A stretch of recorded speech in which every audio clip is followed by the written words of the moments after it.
Living Corporate is brought to you by Canaries. Let me tell you about Canaries. Canaries is a tech company formed in 2018 by Black founders who experienced inequities in the corporate world like most of us in the workplace. They saw typical diversity initiatives, but knew that to create systemic change, diversity, equity, and inclusion needed to be done differently. They're still ahead of the curve, focusing on the E and the I using a data-driven approach. Think canary in the coal mine. The name is a nod to the canaries coal miners used to bring into mines to determine if the work environment was safe or undesirable. That's what they do for companies. They help you find the folks you need to listen to, the canaries, who will help you diagnose, measure, and attack your DEI challenges. Canaries has your back. Check them out at www.canaries.com/employer. That's www.kanarys.com/employer.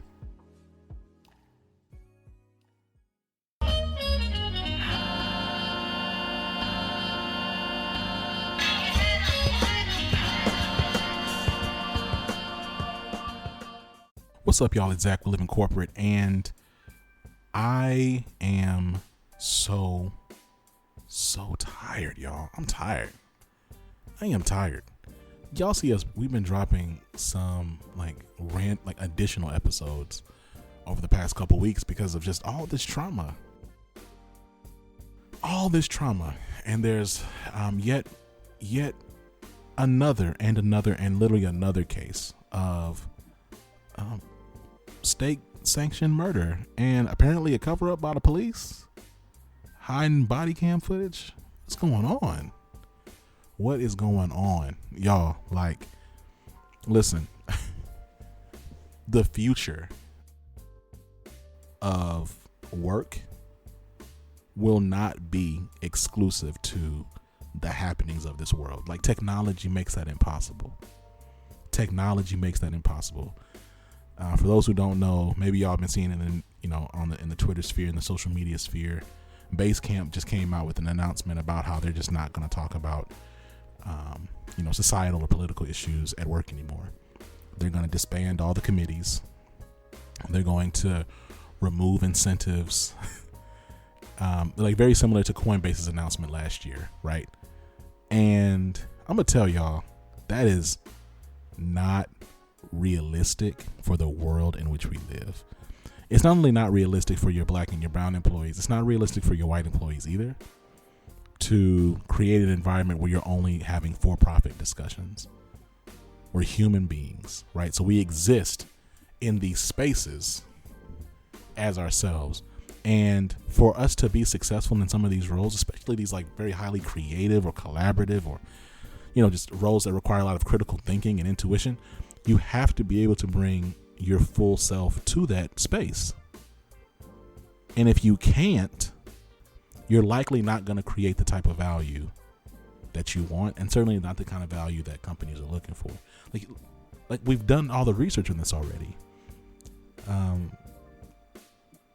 And so I just share this just to say that, companies, you're going to have to continue to learn and lean in on the concept of creating space for your people to be people at their jobs, especially when you think about the cost of living is not matching the cost of living, outpacing salaries and where people can afford to live. Basically, people are having to work more and more and more, right? There's been studies on this too. The people are working way more hours today than they were 40 years ago, 50 years ago. And they're going to continue to because of inflation, unless we change, we're in a late capitalist society. So my point is that we're going to have to create new environments so that so this can all be sustainable. And you telling us that we're not going to talk about societal issues, we're not going to talk about work, things that directly impact the day-to-day lives of your employees, is the opposite direction you need to go. To that end, I'm really excited about the guest that we have today, Sheree Atcheson. Sheree is a global consultant, public speaker, educator, mentor, a lot of things, author. and I'm excited about having her on the show. We're going to be talking to her later on, and just talking a lot about just like global trends in DEI as a space, the future of this work, and where we see things going. Sheree was a lot of fun, and I'm really excited for y'all to check her out. So make sure y'all stay tuned. Before we get there, though, we're going to tap in with Tristan. See you in a minute.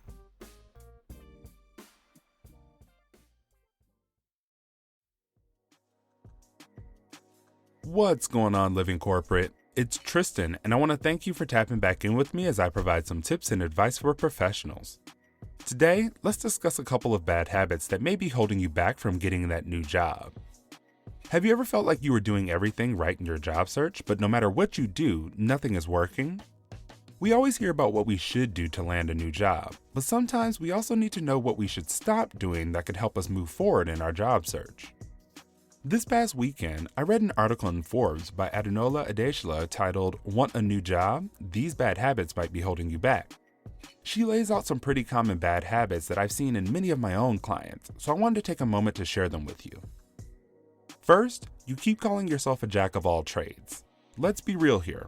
Most companies aren't looking for people who can do a semi-good job at everything. They want people who have a very specific skill set so they can do an excellent job accomplishing a particular set of responsibilities. You have to figure out how to show them that the skills you have will help them achieve their objectives. Second, you're constantly on the job search roller coaster. Do you only job search after you've had a bad day or week at work, but once things die down, you put your job search on the back burner? If so, that means you likely have no strategy for your job search, which can lead to burnout because you aren't being as productive and proactive as you could be. You have to be both serious about landing a new job and committed to the process required to get one. Third, you're constantly tweaking your resume. Don't get me wrong, having a great resume is necessary, but remember that it's only one piece of the puzzle. Other parts of a strategic job search include gaining clarity on what you want out of your next role, understanding how you speak about and frame your experience, building a solid network, and more. You should try to allocate your time fairly evenly to ensure a successful job search. Fourth and last is you're seeking advice from too many people. I know that we want to seek out and have as much information as possible under normal circumstances, but casting a wide net when it comes to informational interviews, email seeking assistance, in your Google searches, or even on social media will leave you in a confused state as you try to piece together all the information. Adenola puts it best in her piece by saying, instead of seeking advice from everyone and piecing things together, get clear on the right type of people you'd like to have in your support network and determine the right type of resources you need to help you elevate and accelerate your career goals. Then ignore the rest. If any of these sounds like you, now that you know better, you can do better. If you want to land that job and level up in your career, you need to reassess your job search habits and replace the bad ones with ones that will help you get to where you want to go. Check out the article referenced at the link in the show notes. Thanks for tapping in with me today. Don't forget, I'm now taking submissions from you all on career questions, issues, concerns, or advice you think may help others. Make sure to submit yours at bit.ly/tapintristan. This tip was brought to you by Tristan of Layfield Resume Consulting. Check us out on Instagram, Twitter, and Facebook at Layfield Resume, or connect with me, Tristan Layfield, on LinkedIn.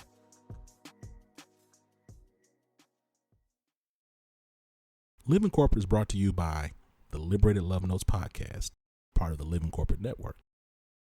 The Liberated Love Notes podcast is a starting point for integrating self and community affirmations into your daily practices. The Liberated Love Notes podcast center the experience of Black folks existing in white systems and speaks to overcoming imposter syndrome, disrupting injected and internalized forms of oppression, embodying an abundance mindset, and building a healthy racial identity. Check out Liberated Love Notes podcast wherever you listen to podcasts, hosted by Brittany Janae Harris. Sheree, what's going on? How you doing? I'm good. How are you? You know what? I'm good. We're in the middle of this pandemic, and with the vaccines coming, there's a bit more. I'm gonna say I'm at a bit more peace. Yeah. But we're still in the middle of the pandemic, so. Yeah. Have to take the small wins, I think, at the moment. Right. Now, look, we're getting right into the interview. I did a bit of an intro, just kind of like on your background as a DEI leader, and your exposure, like in the UK, and the work that you've done, the speaking education that you've done, and all those different pieces. I'm curious, like when we talk about diversity, equity, inclusion today, talk to me about your perspective on the industry, maybe from like a UK lens and then like a broader global lens. I'm just curious to talk to someone with a more global profile about your perspective. Yeah, I guess all of the work that I have done has always been global leadership roles, and certainly the really important point when you look at DE&I globally is that it's incredibly nuanced and incredibly different. The inclusion part, understanding senses of belonging, feeling if you have fair opportunities and so on, is overall that's relatively similar in different places. But actually the diversity piece is obviously very different depending on the region you're looking at, whether it's, North America, South America, the UK, Europe, which is a minefield when it comes to diversity, and certainly diversity data, and APAC and so on. And what I see, and certainly what I do, is really helping organizations understand that nuance, but at a pace that actually gets things done, as opposed to spending so long talking and not a lot of time doing. And to that end, we talk about inclusion and belonging and equity, right? Like, conversations I've been having here and on Living Corporate just at large, examining the concept of power more, right? And the fact that power needs to be redistributed for inclusion to happen, and then by extension belonging. In the conversations that you're having and just in the work that you're doing, how much is power explored, like as a concept? Yeah, I mean, power is explored in all of the conversations as a concept, and directly linking that to privilege awareness. And that's privilege awareness is ultimately what all of my work is really rooted in, around the self-awareness of our own privilege and how that is different for different people, but the reasons as to why it's different. Because I think with the awareness of privilege, we can start to really understand how you redistribute power, and what that actually means in a logistical sense and an actual doing sense, as opposed to just theory. And I think people are very, I guess, unsure whenever you say power. Excuse me, a lot of people are unsure of actually what does that mean. So it's really about opening up that conversation, bringing it back to a personal level around that, personal privilege, and how the systems of privilege will advantage or disadvantage you, and then moving forward with how you redistribute that in a way that is more impactful for those that you may not directly identify with as well. Because otherwise we create these different, I describe it as exclusionary inclusion, where it's inclusion that only benefits the people that you may directly identify with or care about. But actually, why should you need to care, or why should you need to know someone, or have an experience with someone, or have an experience with a group of people to care about the rights, to care about the power displacement of that group? You should care anyway. And it's really about opening up that conversation for me. To that end, right? Like this idea of like, well, you should go out to dinner with this person, or you should invite this person over. It's like, well, you can do those things, but that's exhausting. That's exhausting Yeah. for the person in Doesn't question, scale. right? And it doesn't scale, right? Like Yeah. everyone, like there's a near infinite number of reasons why I would not go out to dinner with this person. If I'm just like, look, I have my own life, I have things going on. Like I don't have time. I don't have We're a pandemic. there's a pandemic out. Like I can't. No, I will not do that. So that has to be another pull or lever.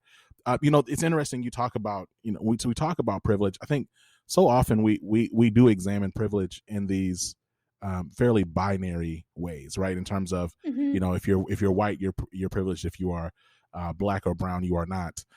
But you've had conversations and you've led talks about, the nuance and intersectionality of privilege, right? And how, like, you can be underrepresented but still have privilege. You can be right. So, like, can we talk a little bit more about that? Yeah, of course. And a big part of my book, Demanding More, is really focused in on that nuance of privilege, that it isn't, like you said, one or zero. And I talk a lot. I always share my own personal, I guess, experience, because I think it is a very nuanced experience that many folks do not have. So people listening to me right now, you're not seeing my face. You'll see it up. I'm sure Zach will create a lovely promo picture and stuff like that. But Yes. from from listening to me and hearing my name, I'm an Irish woman, but actually I'm also a person of color, because I was adopted from 3 weeks old from Sri Lanka. My parents that adopted me are white Irish people. And so I've been raised in Ireland my entire life. I now live in London, but again, all of my family are Irish. And that gives you a very different viewpoint. Lots of people talk about being the only in the workplace, in the boardroom, in your team, in your office, in your company. But actually, a lot of people don't have the experience of being the only in your entire family, in your entire friend circle, in your entire school. And certainly, all of my family is white, bar my brother, who's also adopted. When I went to school, everybody was white. Secondary school, pretty much the same. I'm from rural Ireland, where if there is a traffic jam, it's because a farmer is moving his cows from one field to another. So it's not even a city. It's a very small village. And that perspective of being the only, as you take it through your life, gives you a different nuance of, I certainly faced quite a lot of racism growing up, and had to deal with that quite a lot, as did my brother. But then as I came into the industry, there's a transition of privilege for me. So I grew up on free school meals, which is in the UK state provided benefits if your parents are on disability benefits or are earning below a threshold. And my parents ended up disabled, and so were on state provided benefits. So I do not come from a wealthy background. I come from a very working class background. But certainly as I've came into the industry, I used to be a software engineer, and now I'm a global DEI exec.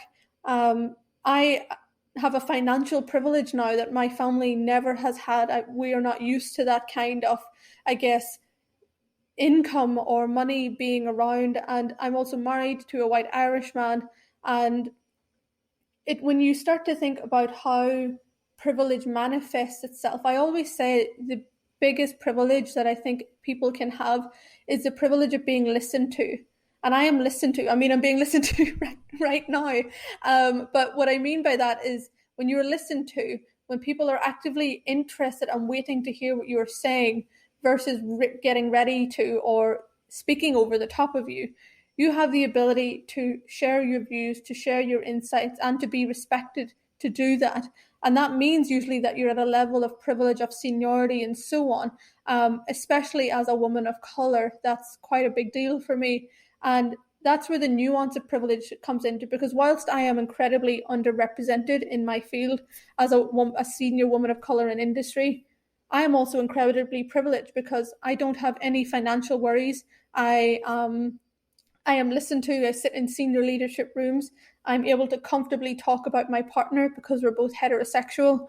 So that's what I mean by the nuance. And that's why when the conversation, like you mentioned, really goes back to, oh, well, all white people versus all black and brown people versus what men versus women versus etc., we really lose the nuance and the ability to have an authentic conversation. And that's what we need to stop doing. We really need to stop with facetious conversations, but actually ones that are relevant to the real world that we all live in. To that end, I'd love to get your perspective, because yes, you're right. This is not video. We're going to have your picture up so folks will see you. Can we talk a bit about, in the UK, help me understand, I'm firmly in the United States. But my understanding is that the way that they organize or kind of categorize ethnicities, it's like it's white and then it's BAM. Is that right? BAM, yeah. Talk to me about that. Well, I think what's really interesting now that you brought it up is, so just yesterday afternoon, so context first, after the murder of George Floyd last year, we saw the globalization of the Black Lives Matter movements, despite them existing since 2013. But in the UK, one of the commitments our Prime Minister made was to create a commission to really delve into and analyse racial inequalities in the UK, to find out or really see if there was institutional racism in the UK. And you may be surprised to find out that report shared yesterday has stated that there is no institutional racism in the UK. So racism is fixed here in the UK. That's if shocking. You weren't aware of that. I mean, That's yeah, shocking. It is shocking. I wrote about this for Forbes this morning, and a lot of, I guess, my counterparts have been writing about this all day, because, suddenly there's no racism in the UK, despite the Windrush generation, for example, despite the very clear issues and differences when we look at stop and search by the Metropolitan Police, when we look at the survival rate of Black women, for example, when they are giving birth. And so ultimately what the report has said is that there's no institutional racism. And when you mention BAME or BAME, they want to change that. And I've been a big fan of changing that, because what it previously has done has grouped together people of colour and ethnic minorities in a way that doesn't make sense. But what we can see in the report that they are doing is that by looking at it more granularly, is starting to pit groups of people against each other using model minority tactics. So, for example, one of the things that is very clearly said in it is around how the difference in African communities here in the UK. So, for example, that there are new African communities that are doing really, really well, but actually their Caribbean peers, which sit in the same classrooms, aren't doing so well. And their direct quote is, "It is difficult to blame racism in education for the latter's underachievement, considering they sit in the same classrooms." Wow. So, yeah, you got to read the report, Zach. It's linked in my Forbes piece, but you got to read that. It's 260 something pages, so it does take a while. But we're gonna hyperlink it too for the listeners too. You gotta, yeah. So there's a lot going on here in the UK. Well, so it's interesting because the UK is built on. I mean, it's an imperialist nation. Like, it was built on. I mean, y'all literally took over everywhere. They just took over everywhere. I mean, I'm Irish, so I'm not part of the British stuff. But yeah, yeah. Like, what? I'm so confused in terms of just like, you know what though, that's a good segue into, we talk about concepts around white supremacy and racism, patriarchy, misogyny, imperialism, capitalism, like all these systems, right? It seems as if denialism is a core function for any of it to thrive or sustain. I'm confused as to like how one could even come to such a conclusion. Obviously, you are as well, hence the piece that you wrote for Forbes. But I mean, have you ever had situations where you've talked to leaders or you've worked in organizations where people are truly just in denial about the reality around them? Yeah, and a lot of the time when I have those conversations, it's because people have been able to live in a bubble where this hasn't affected them, or they have been able to separate themselves enough from it. So it's not their problem. Why would I care? I mean, I'm fine. Everybody that I care about is fine. And I think that when I see that lack of awareness or that lack of, I guess, acceptance of what's happening, just like we have seen in this report yesterday from Downing Street. I mean, all of my work is rooted in data. I have very clear statistics that I talk about around how people of different underrepresented backgrounds are treated differently, whether that's when it comes to pay, when it comes to access to opportunities, when it comes to the future of work, when it comes to healthcare and so on. And for the most part, I have been able to bring people around by really talking about that in a way that you can't refute. However, there will always be people that will not want to accept this. And again, in the commission that was set up to do this report, a number of the commissioners, including the head, are actually deniers of institutional racism, despite him being a Black man, for example, and all the other chairs being people of colour as well. So there's a real problem when it comes to that disengagement of actually what it means for real people. In the ONS data, the Office of National Statistics data in the UK that was released not too long ago, we also seen that Black women and Pakistani women are hit the hardest when it comes to unemployment rates. And every group, men and women, when it comes to looking at people of color versus white people, do worse in all areas of unemployment. I mean, that's not lying to us. It's telling us a very clear picture. We see in the report as well yesterday that there's a very clear bias when it comes to hiring, but yet still we're being told there's no institutional racism here.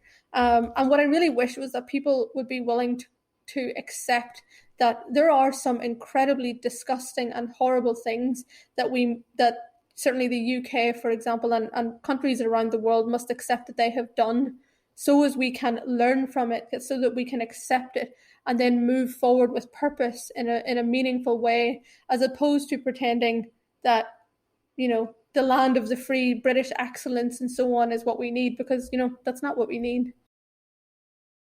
Sheree, it's interesting as we have these conversations more and more, the thought leaders that I'm engaging, they're increasingly focusing on systems instead of just individuals, right? Not just individual action or individual thoughts and behaviors, but the actual systems to which that empower those behaviors and thoughts. I'm curious, as we talk about the future of DEI and where leadership needs to go, what do you envision? And if you were to when I say future, I'm talking about like the next 5 years.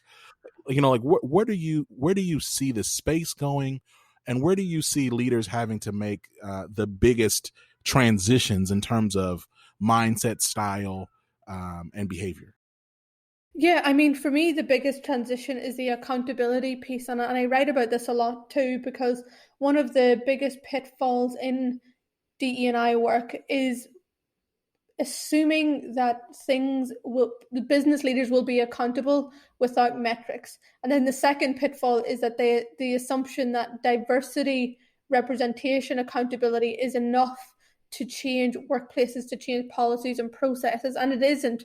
And what I'm hoping to see, and certainly in the work that I do, is really around the use of granular people analytics in organizations to really give that understanding of who does feel like they're being treated unfairly, how is that changing, how is it breaking that down per business unit, per leader, for example, per region, to really get a nuanced understanding and a granular view of what's really, really happening. And I think for the most part, that's where hopefully, things are evolving in that way. Like my last role at Pecan was really focusing in on that.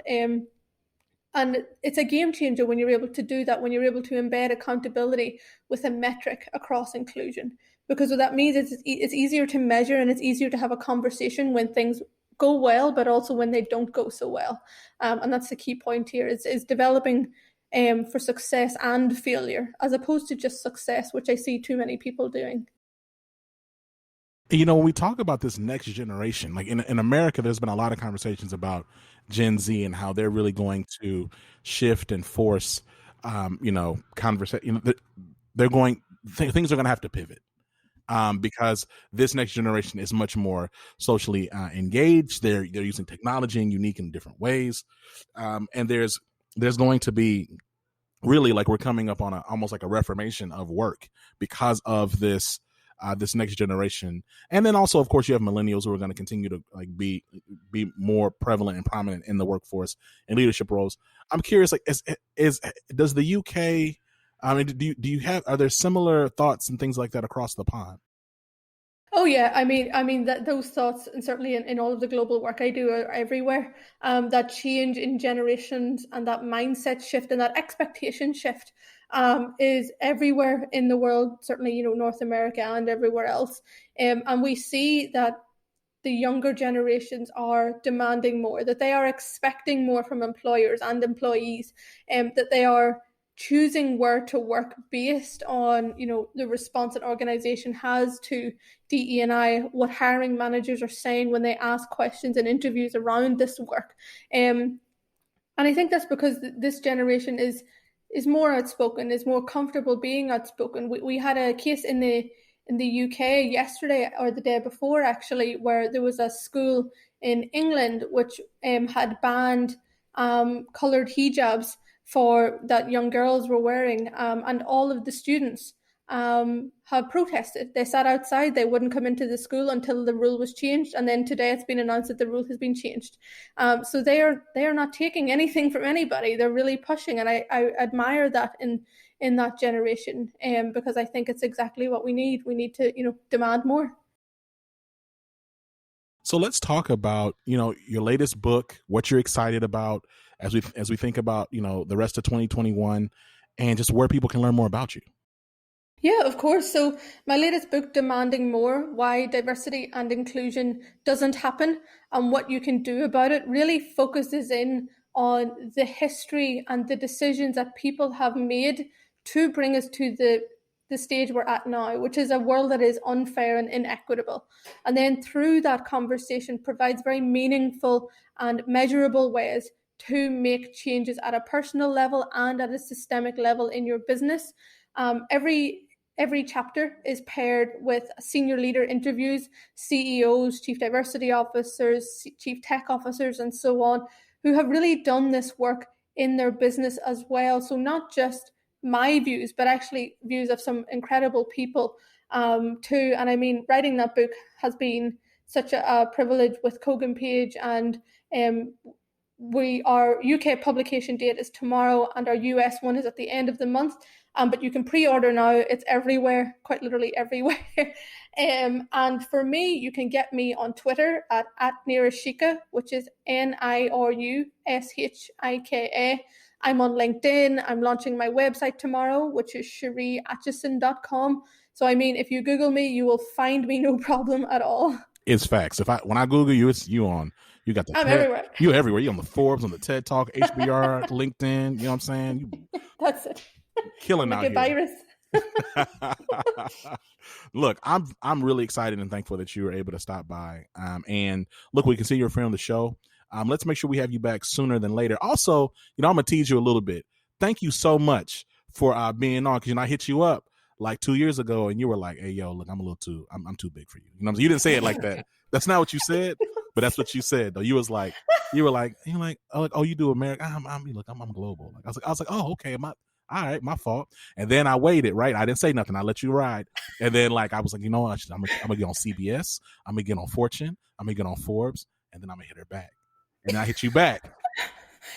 The perception on my end, excuse you, was actually that I thought that you thought I was from the US, and that's why you were interested. Because people confuse me all the time. They always think I'm from San Francisco or something. No, and I'm like, no, that's real though. I'm not though. No, yeah. That's real. That's real. Because and you know what?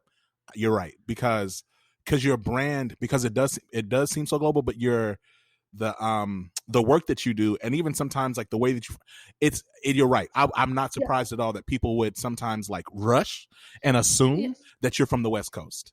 Exactly. So no, exactly. but I'm teasing, absolutely. Thank you for being a good sport. That was very funny. Okay. Look, we're going to talk to you soon. Y'all, listen, check out the links in the show notes. You heard all the stuff. We're going to put everything right there. So you check out the website, check out her book, check out the Twitter, and then follow on LinkedIn. But look, if you type in Sheree Atcheson, if you type in her name, you're going to see everything. All right. But we're going to make it easy for everybody. Make sure you click the links in the show notes. Sheree, we're going to talk to you soon. Okay. Perfect. Thank you so much, Zach. Have a great day. All right. Peace. Living Corporate is brought to you by The Leadership Range, a podcast within the Living Corporate Network. Hosted by globally certified and Fortune 500 executive coach and leadership development expert Neil Edwards, The Leadership Range is focused on having real, raw, soulful, and accountable conversations about inclusive leadership, allyship, professional development. Every week is a new episode with new learning and new actions to take on to grow inclusively. Make sure you check out The Leadership Range everywhere you listen to podcasts.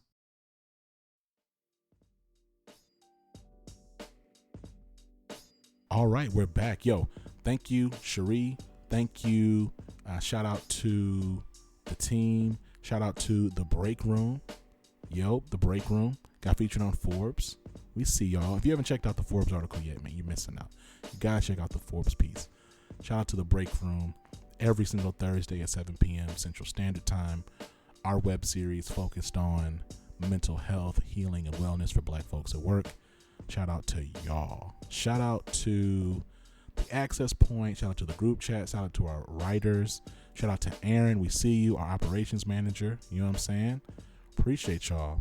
Listen, if you haven't done this already, I need you to go ahead and give Living Corporate 5 stars on Apple Podcasts. That's right. I'm doing a hard transition now. All right. Now we're getting down to brass tacks, right? I did all of this, this whole show, all of this. We're now at the hard sell, right? I'm asking y'all to give me something. All right.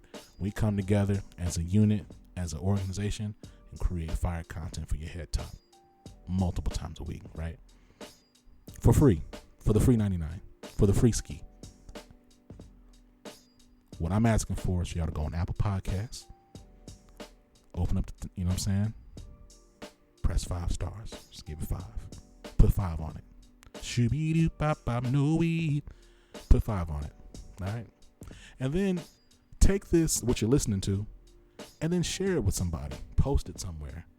Right? I see the numbers. I see y'all listening. So I know you hear me when I'm telling you to go ahead. You know what I mean? Share this with your friend. Share this with your coworker. Put it in your text message group, right? In your WhatsApp or your Signal. Whatever you send it to. Just share it around. You know what I'm saying? Put it out there. Share it around. And help a brother out. Help a team out. You know what I mean? The more you share, the more you rate, the more you subscribe, right? The more you do what you do, the more folks know about us and the more that we're able to grow, right? That's what I need y'all to do, all right? All right, y'all. Look, till next time, this has been Zach. You've been listening to Living Corporate. Peace.